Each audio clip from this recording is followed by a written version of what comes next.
7 శనివారాలు 7 ప్రదక్షిణాలుగా ఎంతో ప్రసిద్ధి చెందుతున్న పెద్దపూడి మండలం గొల్లలమావుడాడలో వేంచేసి ఉన్న అలివేలు మంగాదేవి శ్రీ పద్మావతి సమేత శ్రీ వెంకటేశ్వర స్వామి వారి ఆలయంలో శనివారం 7 ప్రదక్షిణాలను స్థానికులు భక్తులు వేకువజాము నుండే ప్రారంభించారు. భక్తులు 7 ప్రదక్షిణాలు మొక్కున ఆచరించి అనంతరం స్వామివారిని దర్శించుకొని వారి మొక్కులను చెల్లించుకున్నారు.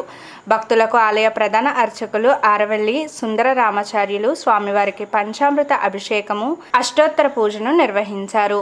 అనంతరం ఆలయ వంశపార్య ధర్మకర్త నల్లమిల్లి పద్మనాభ సత్యనారాయణ రెడ్డి నిర్వహిస్తున్న అన్నదానంలో భక్తులు పాల్గొన్నారు. మాధవ కేశవ మధుసూ